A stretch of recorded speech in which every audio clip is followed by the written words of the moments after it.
Yang kerap bertemu dengan konser baru sahabat Aceh ni kau kan? Kau bertemu dengan konser ni kau? Watan aku, macam kan?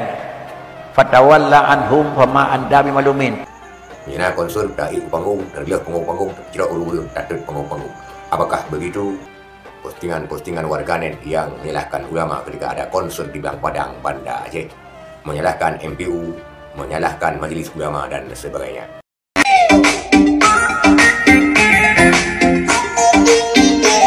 Assalamualaikum warahmatullahi wabarakatuh.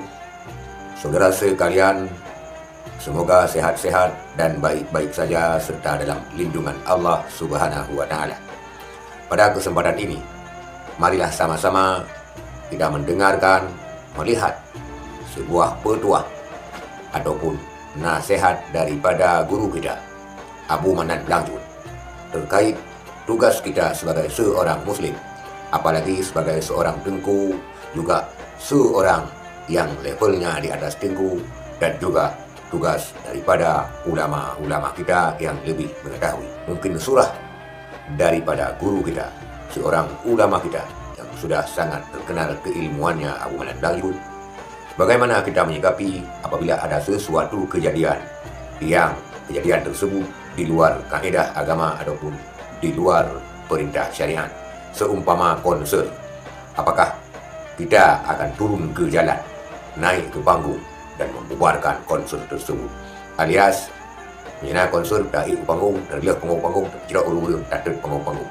Apakah begitu? Kita lihat video daripada tausiah Abu Manan Blangjun. Jangan hak dia nyobotlah, pegah.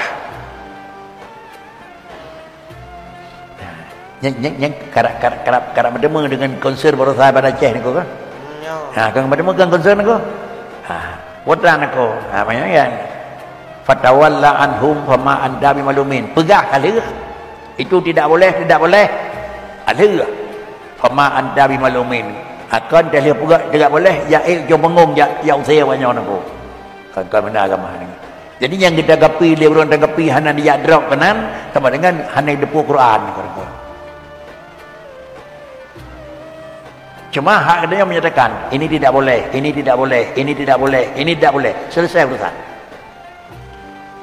Kan tingkat urusan anda lihat tidak boleh, dia nu jalan aku. Kan hak dia ke? Kan hak dia.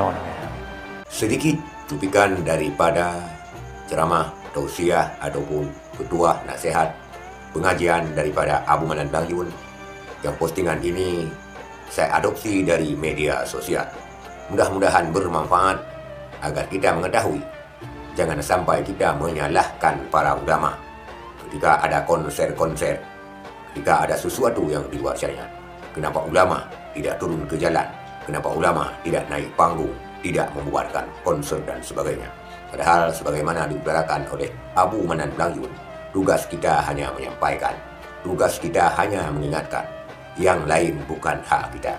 Artinya, menyana konser kelah daik panggung, dari panggung-panggung, tapi tidak urung-urung, datang panggung-panggung, konmenan, kata Abu Manan Blangjun. Kita hanyalah tugasnya menyampaikan, yang lain bukan urusan kita. Dalam hal ini, mungkin yang lain tersebut adalah urusan daripada pemerintah yang mempunyai wilayah dan kuasa. Dalam hal ini, kita sudah mempunyai Dinas Syariat Islam sebagai perpanjangan tangan pemerintah kita. Dan sebagaimana kita lihat postingan warganet yang menyalahkan ulama ketika ada konser di Belang Padang, Banda Aceh, menyalahkan MPU, menyalahkan Majelis Ulama dan sebagainya. Padahal tugas ulama hanya mengingatkan, tugas pemerintah yang mengeksekusi. Sekian, terima kasih. Assalamualaikum warahmatullahi wabarakatuh.